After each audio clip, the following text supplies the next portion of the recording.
Dans cette vidéo, on va voir les bases du biohacking. C'est le niveau 101, donc vraiment le niveau débutant. Tout ce que je te partage aujourd'hui, ce sont des choses que j'ai recherchées, que j'ai compris. Alors reste bien jusqu'à la fin de la vidéo parce que je suis sûr que tu vas apprendre certaines choses que tu ne connaissais pas jusqu'à maintenant. Donc là, tu l'as bien vu dans le tableau, on va voir trois éléments aujourd'hui. On va voir le repos, la diète et le mouvement. Ce qu'on va faire, c'est qu'on va juste commencer par définir ce que c'est le biohacking. Comme ça, on est sûr que tu sais ce que c'est. Si c'est un mot que tu découvres aujourd'hui, tu vas savoir ce que c'est.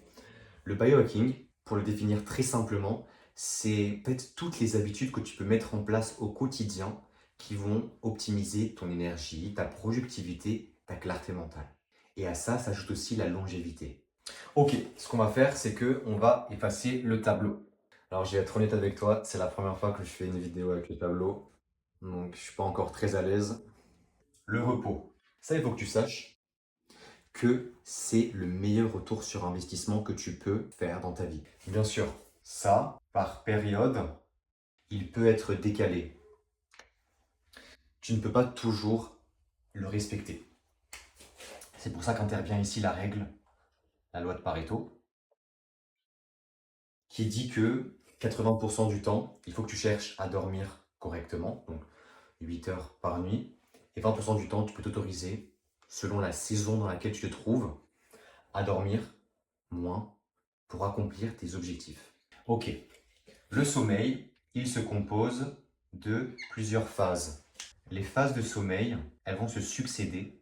Donc on va avoir N1 avec N2, et après on a le REM.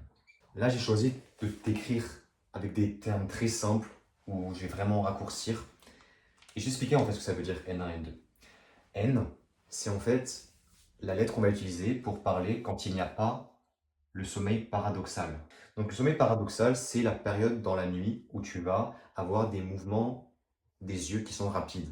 C'est dans cette phase que tu vas avoir les rêves, la consolidation de tes souvenirs, de ta mémoire. Quand tu rentres dans... Imaginons là que tu vas te coucher, et là ce qui va se passer, c'est que tu vas être dans N1. N1, c'est le début du sommeil léger. Et tu vas très rapidement transitionner vers la phase de sommeil léger qui est un petit peu plus profonde. Mais bien sûr, dans ces deux phases qui sont en fait complémentaires, elles vont ensemble, tu n'es toujours pas profondément endormi, donc on peut facilement te réveiller. Et c'est précisément dans N3, donc le sommeil profond, que tu vas être profondément endormi. Dans N3, c'est souvent ce qu'on dit quand on entend des gens dire un sommeil réparateur. Le sommeil profond, donc deep, en anglais deep, profond, c'est cette partie qui va être responsable de la régénération cellulaire, hormonale également. Et donc, à partir de ça, maintenant que tu as conscience du fait qu'il y a différentes phases de sommeil, voilà ce qui se passe. Les phases, elles vont se succéder en créant des cycles. Donc, un individu qui va dormir entre 7 et 9 heures, il va faire entre 4 et 6 cycles. Les cycles, notamment, ils vont être comme ça. Donc 1, 2, 3, 4. Prenons l'exemple de quelqu'un qui va dormir pendant 7 heures. Pour que ça soit facile à comprendre. Ok. Là, on a le tableau. Là, je vais mettre vraiment le raccourci, hein, pour que ça soit simple. Donc là, on a le sommeil paradoxal. Là, on a N1 plus N2. Et là, on a N3. Donc là, pour une personne qui va dormir pendant 7 heures, il se peut que le sommeil qui est léger, il dure 50 minutes, que le sommeil profond dure 30 minutes, et qu'au final, le sommeil paradoxal dure 10 minutes. Durant la deuxième phase de sommeil, il peut y avoir les mêmes chiffres, la même durée. Par la suite, on peut avoir 40 minutes de sommeil léger, hop, ou même ça. L'idée à retenir ici, c'est que chaque cycle va faire 90 minutes. Donc le sommeil, il est basé sur le cycle circadien. C'est celui qui vient réguler la lumière.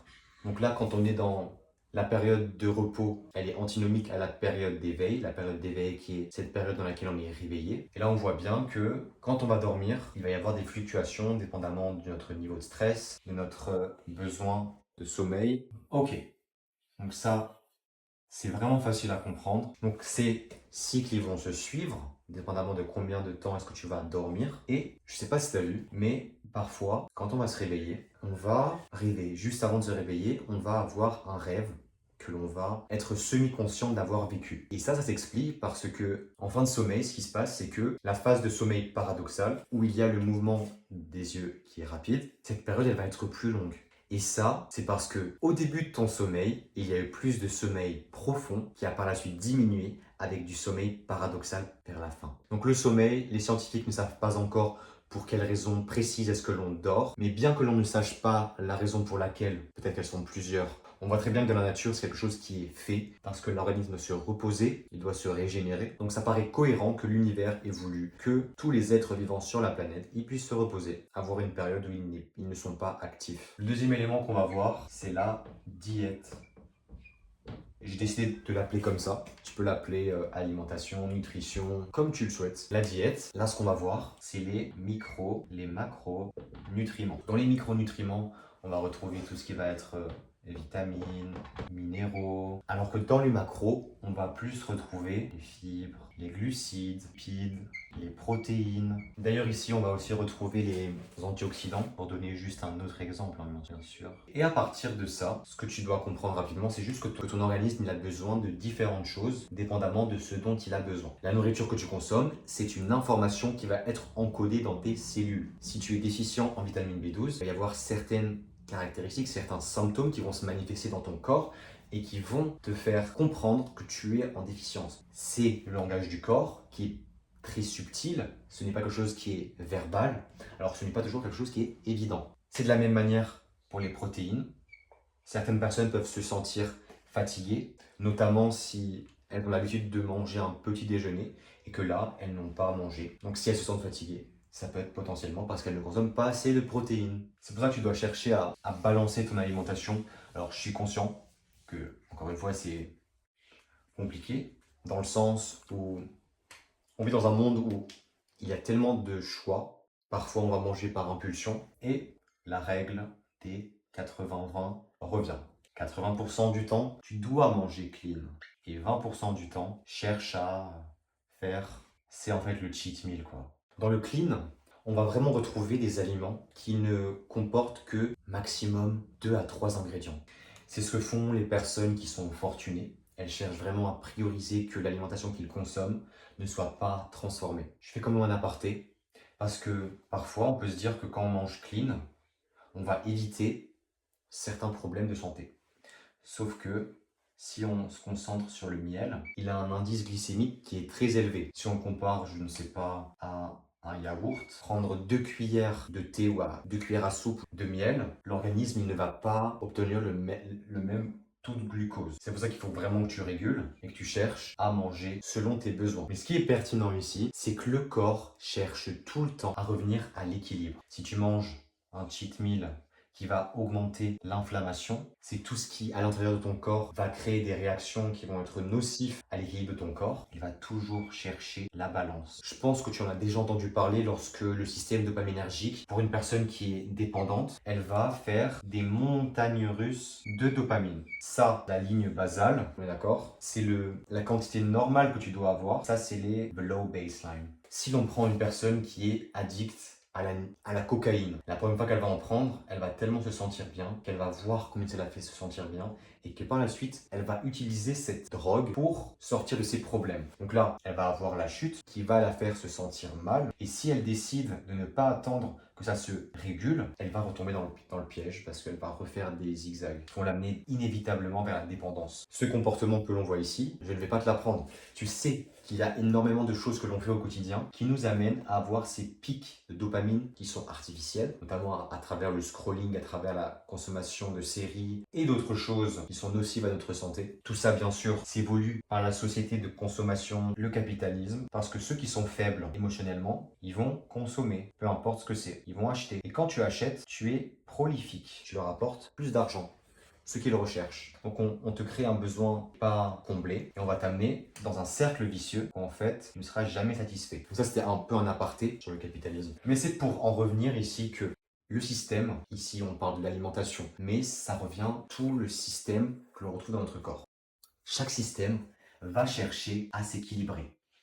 C'est ce qu'on appelle, je vais te le dire, on efface le tableau. Ça, c'est encore une fois un terme scientifique. Je sais que j'avais dit que je n'allais pas chercher à complexifier mes propos. On va quand même aborder ce sujet, l'homéostasie. Ce terme, tu vois que j'ai écrit, ça signifie très facilement, c'est en fait l'état que va chercher le corps à atteindre, indépendamment que ce soit des facteurs internes ou externes. C'est l'équilibre vers lequel il va tendre. Tout à l'heure, quand on a vu l'exemple avec la personne qui se droguait avec la cocaïne, elle est en déficience, elle manque tout le temps de dopamine, donc elle est toujours en privation. Et c'est ce que fait le corps en fait. Il va toujours chercher l'équilibre. Et pas seulement sur la dopamine, mais également le système cardiovasculaire, le système électrolytique, le système digestif. Tous les systèmes du corps humain, en fait, ils cherchent l'équilibre. L'équilibre. Même si on est amené à ne pas être en équilibre. Pour la diète d'un biohacker, de quelqu'un qui veut être performant, qui veut avoir un corps en bonne santé. Déjà, une des choses que tu dois comprendre, tout passe par le sang. Tu dois avoir un sang qui est propre. Cherche au maximum à manger clean. Je le répète. Et pour que tu aies un organisme clean, il faut qu'on voit ensemble les proportions. Indice de masse corporelle, indice de masse graisseuse, indice de masse musculaire ou maigre. Il y a deux manières de le dire. Ça, c'est le poids de ton corps. La masse graisseuse que tu as, la masse musculaire. Ces deux métriques ici, elles vont se calculer avec des appareils, notamment avec une balance impédance-mètre que l'on peut retrouver par exemple dans les salles de sport pour celles qui sont équipées. Ce sont aussi des balances que l'on peut acheter pour un usage personnel. La zone optimale pour l'indice de masse corporelle, c'est entre 21 et 23. Pour la masse graisseuse, c'est entre 10 et 18%. Donc cela, tu le calcules très facilement. Tu le calcules. Donc l'IMC, très simple de calculer. On va prendre le poids. Donc moi, je fais 74 kg pour 1m72. Moi, ça revient à peu près à 25. Donc ça veut dire que là, si je suis au-dessus de 21-23, c'est que l'indice de masse graisseuse et l'indice de masse musculaire ne sont pas optimaux aussi. C'est pour ça qu'il faut chercher à faire le rééquilibrage. Donc là, ces trois métriques, cherche à les optimiser. Ok, et le dernier point qu'on va voir, c'est le mouvement. Là, on va séparer le mouvement en deux parties, sur le plan physique et le plan émotionnel. Là, la chose importante que je veux que tu retiennes, c'est que sur le plan physique, tu vas avoir tout qui passe par le sang. Parce que le sang, c'est l'autoroute de ton corps. C'est le billet par lequel il va transporter tous les composants qu'il a. Donc tu dois chercher, comme je dis tout à l'heure, à avoir un sang clean. Il y a les hormones, les vitamines. Et le corps, sur le plan physique, il a une échelle différente. Là, si on passe de l'échelle macro à micro, on va avoir différents éléments. On va avoir l'organisme, on va avoir par la suite le système, les organes, ensuite on va avoir les tissus et on va avoir les cellules. Donc, tout cet ordre de macro jusqu'à micro. Et surtout si on prend en compte que le cerveau utilise comme source principale d'énergie le glucose et l'oxygène pour fonctionner à travers l'ATP, qui se trouve donc dans les cellules. Et de l'autre côté ici, on va avoir l'émotion, qui est une énergie également. Donc l'émotion, je ne sais pas si tu t'es rendu compte de ça, mais c'est en fait de l'énergie en mouvement. De l'énergie en mouvement. Ce qui veut dire que quand quelqu'un ne se sent pas bien à faire quelque chose, il ne doit pas rester dans son émotion, mais il doit chercher à utiliser cette émotion pour aller à un autre état. Parce que la vie, ce n'est que une transition d'état émotionnel. Donc là, imaginons on est joyeux et là on est triste. Donc l'émotion, elle est faite pour être déplacée. L'émotion est instructrice, elle nous apprend des choses sur nous, sur la vie, sur les autres. Mais tout ça, c'est une histoire d'ego. L'ego qui est cette partie que l'on a en nous qui nous pousse à vouloir des choses. Le moi. Et dans cette partie émotionnelle qui nous constitue en termes d'être humain, on va avoir les traumatismes. Et les traumatismes, c'est pas forcément ce que pensent les gens. Ça, c'est le mot que tu vois ici écrit. Ce sont, dans ton corps, c'est une énergie, c'est une empreinte énergétique qui est stockée et qui n'attend qu'une chose, c'est d'être déplacé.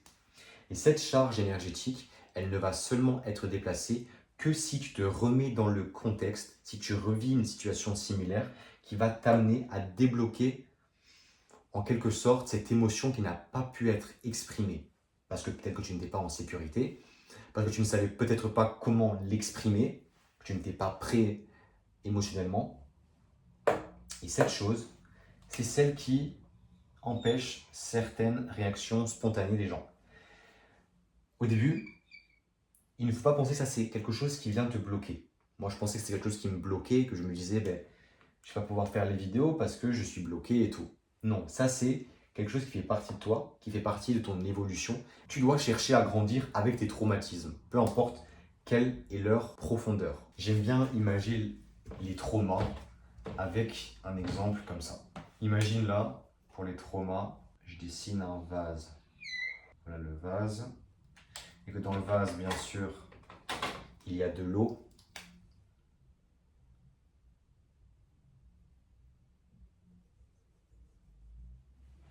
L'eau, on peut faire l'analogie et dire que c'est le sang. Et le trauma, c'est une émotion qui vient stagner dans l'eau et qui ne s'évapore pas. Les émotions, c'est en fait un nuage.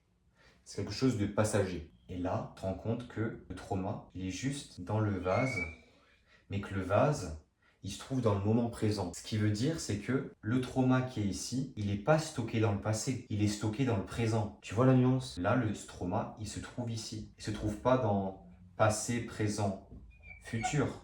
Non, il se trouve dans le présent. Le seul moment qui est important, c'est le présent. L'instant présent, parce que c'est le seul sur lequel tu as le réel impact. Le passé, celui que l'on s'imagine, n'est plus. C'est une expérience, une trace énergétique qui est restée dans le corps présent.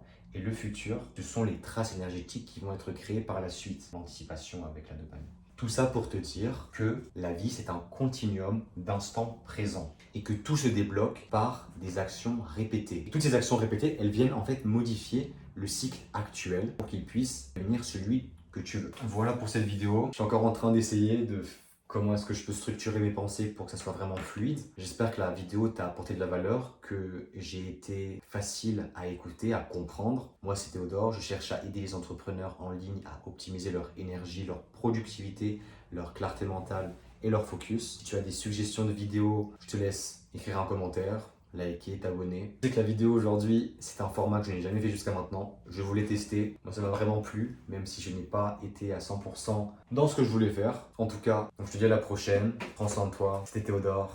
Ciao.